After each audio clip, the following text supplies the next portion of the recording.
What's going on, everybody? It's Austin Holloman, and today I'm doing something that's a little unusual, but I came across this video from another YouTuber known by Fit and Fearless. Shout out to him. He used to live in Medellin, Colombia, but now he's back in the States in Miami, Florida.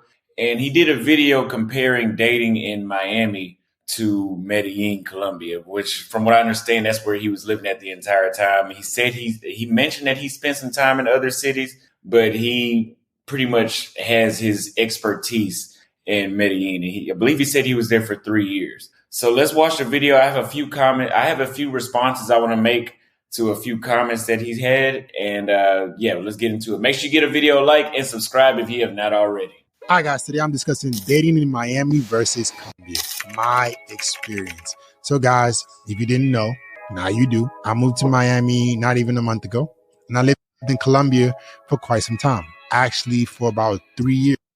So I'm not one of these passport bros who go there for a week and can come on here and be like, oh, but Colombian women are perfect. Shut the up. So I will say this about a lot of you guys, and I was one of these guys. I never said the women were perfect, but I know exactly what he's getting at. A lot of you guys are going to these places. First of all, you're dealing with prostitutes. But a lot of you guys are going to these places and you're getting your first taste of real femininity, and you're getting your first piece of action with somebody that is pretty much genuinely going to be doing it. And you put on rose glasses or whatever they call it, and you think that their shit doesn't stink and they can't do much wrong. We see this happen a lot in Asia. We see this happen a lot in Colombia for sure. And I'm letting you guys know right now, yes, some people may have ulterior motives on why they're being so feminine, but in my experiences in 19 different countries, that's just how these women are. They have a different culture, a different upbringing, and the men have a different expectation from them. So their behavior is completely different.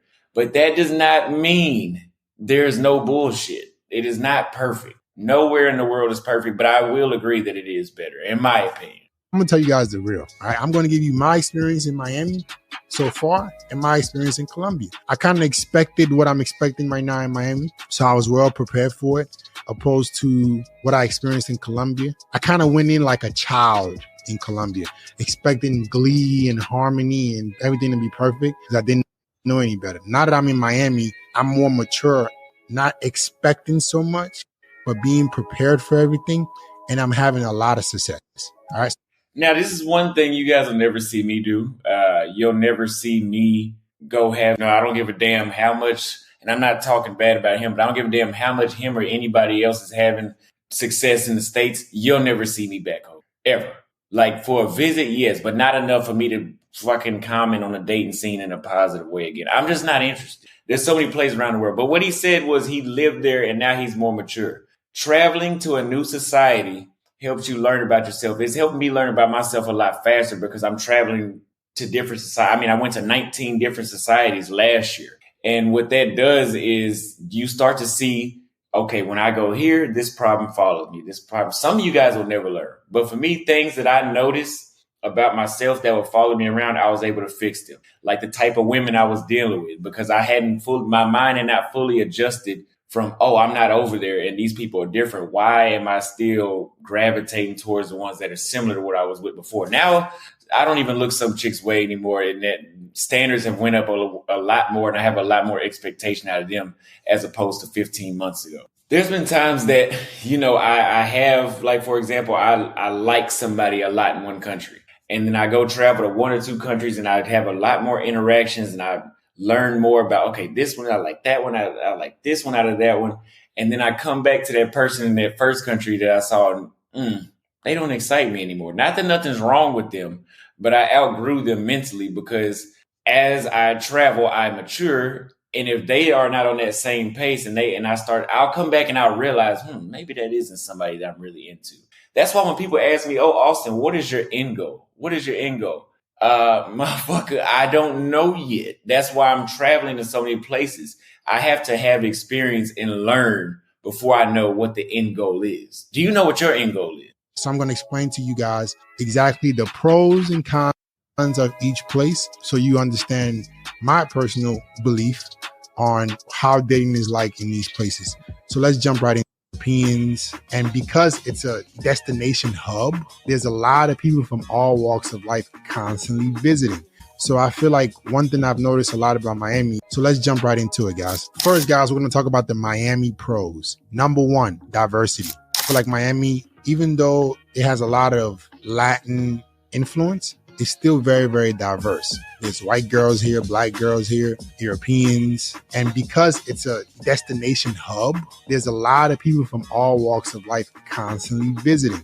So I feel like one thing I've noticed a lot about Miami is you can meet somebody from anywhere. Girls from the Midwest, girls from Europe, girls from Latin America. Girls are always coming to Miami to visit. It's like a melting pot. That's very, very interesting and unique to me. Because in Colombia, even though the girls are beautiful, it's one type of girl. And to me, even though that seems like... Okay, so that is 100% false. Okay, and I'm not even a Colombia expert, and I know that. We're going to assume, I'm going to give him the benefit of the doubt that he meant to say in Medellin. Now, if you were in Medellin, yes, because I've been to Medellin, and it is pretty much one type of mestizo, which is white and indigenous mixed look. Yes, the typical Colombian that you can Google and find is what you'll see in Medellin. But I do know for a fact, if you go to Cartagena and if you go to Cali, there's not just that look. There's people that look like me. There's people that are darker than me in those other places. Perfect, amazing. That can get very, very boring. I feel like I like diversity. I like variety. And I think it's like, what do I want today? Do I want to deal with a girl from Europe? Do I want to deal with a girl from America? Like, I feel like in Miami, you get to choose. You want to deal with a Cuban chick or you want to deal with a chick from Israel? Whatever you want, you can find. Diversity is real here. Yes, that is 100% true. And actually, most places in the United States, Dallas, Houston, New York, there's diversity all throughout the United States. The thing is this, there's other places throughout the world where it's diverse. Like Santiago, Chile was diverse. I found people from all across the world there. If you go to Rio, there's diversity there. If you go to Bangkok, there's diversity there. If you go to Nairobi, there's diversity there. I haven't been to Cape Town, but I'm 100% sure if you go there, there's diversity there. The thing is this, the whole argument when it comes to dating abroad versus dating in the States is killed by the femininity by the foreigners and the foreign cost of living, how much it actually costs to go on a date. If you want to go on a date in a lot of places like in South America, but let's say where he's talking about Medellin, Colombia. If you want to go on a date, just you and a chick and y'all both have one drink and y'all can go to like a 5-star restaurant. You're looking at like $20 tops. When I went last year in 2022, $20 tops. It costs you to go on a date. Yes, you have all this diversity in Miami. Dude, you're not spending $20 by yourself though. All walks of life, different types of people. You can meet them here. Talk about the Miami cons. All right, let's talk about it. Number one, competition. They said Miami is perceived as being impossible, right? Dating wise. And that can be true. The competition is tough.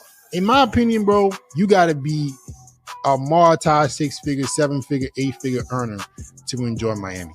I don't think that I'm even close. And guys, that's the honest truth with a lot of cities, a lot of major cities in the United States. I'm not talking about some cornfield in Idaho, because I know some people are going to try to name off some cornfield in Utah or Idaho that they had success in. There's a reason why a lot of people are not there. For the most part, most people that are living and breathing today want to live in a major city. That's why there are a lot of people there and there are a few people in the rural cities. It's that simple. The thing is, when you have a lot of people that want to move to a major city, there's more opportunity, meaning there's more rich people, meaning the more rich people in that city that you're at, the harder it will be to date because the women have a lot of options. And this wasn't really my direct issue when I was in the States, like, oh, I'm not making enough money, I'm out competed. Maybe that was, but I didn't know. Maybe that was why I was getting flaked though. Maybe that's why I was having a hard time. Maybe that's why they weren't so feminine. Maybe they were feminine for a certain guy like Mr. Lucario and them. Like, when you go abroad and you go to Colombia and you go to Uruguay, you go to Argentina, you go to Kenya, yes, you are 9 times out of 10, if you're making 70 grand or more, you're out competing like 90% of the guys that are there. Does that mean they do not have their own people with their own jets and yachts in those places? Absolutely not. But it's far fewer than it is back home. So you have a larger select pool anywhere in the world whenever you travel. But don't think just because you're American that people automatically seem like, oh, I want the American. That's not how the world works. Like that doesn't mean that there's plenty of Americans in Colombia and in Thailand that are backpack travelers because they're homeless because they thought, even in Africa, I knew guys in Africa that thought that they could move there with $1,000. And yeah, I think it's that poor where you can live 10 years off of $1,000. That goes to show you how our education system has failed us. So there's something in the food or something that takes for people to even believe that. But yes, the competition is a lot higher anywhere in the States compared to being abroad. Yes. All right. And they're super feminine. They talk like women. They act like women. They carry themselves like women. That's a refreshing thing to have and see, right? Girls ain't there trying to act like dudes. They ain't over there beating their chests. Feminism, well, they ain't doing all that. Number 2. I'm going to say this. I 100% agree with this as well. This is another reason why I cannot go back to the States. After going to places like Brazil, Colombia, Nairobi, Chile, I'm going to mainly highlight this around South America because, in my opinion, the most feminine women are in South America. I don't care what anybody else says. But when you get around women that actually behave like women and they let you behave like a man, and it doesn't feel like you're dealing with 2 sets of nuts in the room and it's just me with the nuts, and I don't feel like I'm about to get into an argument where we're going to end up fighting like you're a dude. They're behaving like men in the States. You can't go back. Every 1 to 2 months, I'll try to find a chick in Dallas, find a chick in Houston, and just, try to chat with them and see, have things changed? Was I tripping? Talk to them for a few minutes. First of all, I might fall asleep on the phone talking to them because they ain't got shit to talk about. I don't care who you talking to for the most part. Is she picking up on anything? If it was abroad and I was flirting with a chick, she would have, if she's not interested, first of all, I wouldn't even have got on the phone with her. So, the whole validation thing, there you go right there. And then she would have just hung up. And we can't say, oh, she just wanted to be cool because she was flirting when you get on the phone with her. It's a complete waste of fucking time. Then you listen to the words they say like, man, no, well, cap. When I hear women, and I notice this in Africa a lot, when I hear American women speak American slang, it is the quickest way to soften my dick up and shrivel it up till it dies. I'm not lying to you guys. I cannot stand American slang when I hear it coming from women. It is too masculine. Bro, I'm not your fucking bro. I don't sleep with my bros. I don't flirt with my bros. I do that with women. How would you feel if I was like, oh, girl? This is why I don't do this kind of reaction content, because it brings back memories on why I'm not in the States, and I can't deal with it, you guys. Let me know what you guys think. I'm going to stop the video right there because I don't want to make this video too long. Do you think that it's worth going back? Like, for example, I'm an influencer. He's an influencer. Would you guys want to see me go back to the States and compare it to Dallas? Please don't say yes, because I'm going to lose my fucking mind. Especially when it comes to cost of living. Like, I can live outside the States now for $2,000 a month if I really wanted to. I don't do that. But if I wanted to, I had the option. You do not have that option to live for $2,000 a month in Dallas when the average rent is going to be $1,200-$1,300. For me to eat every month, I'm going to spend $300-$400 minimum. And that's groceries. Then we got to include the $150 phone bill. Then we got to include the $300 gas bill, the car note. $2,000 will be literally surviving and versus thriving abroad. Let me know what you guys think, though. Do you think that dating in Miami is better than dating in Medellin, Colombia? Do you think it's more worth it in Medellin? Let me know what you guys think. Make sure you guys go check out his channel. Hit the Cash App if you have not already. If you are interested in traveling abroad, make sure you click the link below and get yourself a travel guide. I made these travel guides to places that I've traveled to just so you guys can have a cheat sheet and a checklist on everything you need to do, who you need to know, where you need to go, everything you should avoid when you go to these places. I put it all in one document for you guys to save you guys a lot of time. And it's the same as getting a consultation, but it's at a fraction of the price now. I'll see you guys next time. Thanks for watching.